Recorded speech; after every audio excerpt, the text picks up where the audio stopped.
As they did in the Season 1 finale, Science Saru leaves us with a huge cliffhanger in DanDaDan Season 2 Episode 12. But this time, because of the balls-to-the-walls animation that keeps demonstrating a studio's potential for raising the bar, the impact is twofold. Throughout Season 2, visual storytelling has been presented in a high-octane, imaginative manner. The last episode, titled Clash Space Kaiju vs. Giant Robot, keeps up the good work and manages to keep us guessing throughout. It's not so much that it's excellent as that it's unexpected. Watching a terrible episode of DanDaDan at this pace would be even more surprising. The surprise stems from the way the animation is used and how it interacts with the direction, giving it an epic scale and scope. There is a point in the series where we start to think that we can predict how a particular sequence will be animated because of its strengths, and that is when we begin to see this series' strengths. But for some reason, even within the boundaries of its own parameters and regulations, DanDaDan won't take any chances. Any anime enthusiast, particularly those who enjoy Mecha or Gundam, will recognize the massive Buddha that our wonderful band of outcasts mentally conjures into reality and take up the battle. What comes after will be significant and clumsy. Particularly if the aforementioned mecha is facing a kaiju that is expanding quickly. In contrast to the first season, DanDaDan Season 2 Episode 12 reverses the narrative, presenting a vibrant, dynamic flow that is more dependent on the mecha's pilots than on the machine itself. The conclusion places a clear emphasis on the characters' movements, both within the mecha and later in the recently restored IA's house. While Momo and Era are both frantically trying to find a place to throw up. Even in close-ups that don't show the full splendor of the fight between two giants, these innovative choices aid in keeping the momentum going.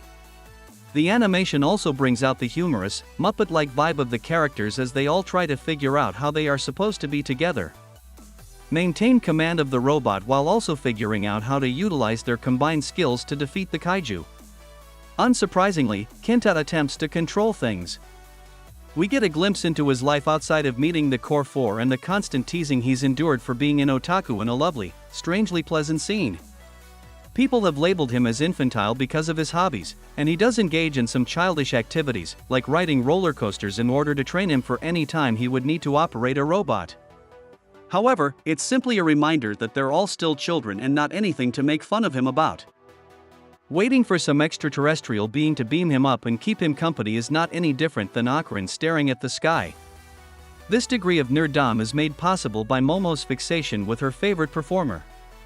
It's what makes them unique.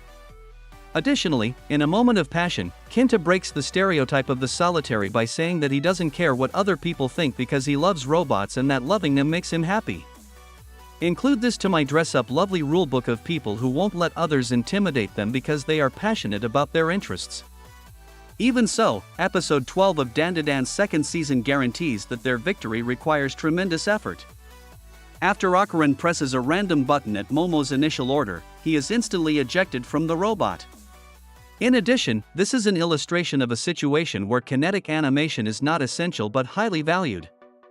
His journey reflects the agony of muscular motion and aerial free fall. From his point of view, we see his descent from the air to his well-executed, tumbling landing, which has a dizzying but transportive effect. The evil eye complements the green that dominates the picture by providing color in contrast. Due to the interaction between him and Akaran, with the latter quickly dissuading him from fighting, it also provides the episode with a crucial comedic element. Akaran has grown to be the evil eye's babysitter above all else, and this is reflected in a later, extra scene that is not included in the manga. As always, it's Momo and Era who save the day. The two team up to perform a power throw that effectively eliminates the kaiju after they are able to stabilize the robot and fend off Kinta's assaults. Despite their ongoing disputes, the two once again demonstrate their compatibility by working together, as in Episode 11. The two are undeniably the strongest members of their disorganized gang, and their throwdown reflects this. Momo's psychic talents and Era's acrobatic, silky powers create a powerful skill set. But this also means that they are no longer in the empty space where they have been battling, allowing the general public to witness their struggle for the first time. Or, at the very least, the aftermath of the aforementioned fight as they rush to dispose of the evidence. The fact that DanDaDan Season 2 Episode 12 manages to discover these bursts of life and amazing, high-voltage animation outside of combat is what makes it so remarkable. The camera motions that follow Momo as she runs to find a place to be sick are inventive and ingenious, since they aid in displaying the Momo as running towards the camera while Era is running in the other direction, which shows off the strange, new form of their home. The added scene of Akarin attempting to persuade a stubborn evil eye to assist him in transporting the apparently deflated Kaiju home is analogous. Akarin jumps into the audience to find Gigi, then looks up at him scaling a structure to attempt, thus demonstrating so much perspective. And use hot buns to entice him down. A well-executed ruse that restores him to his human shape.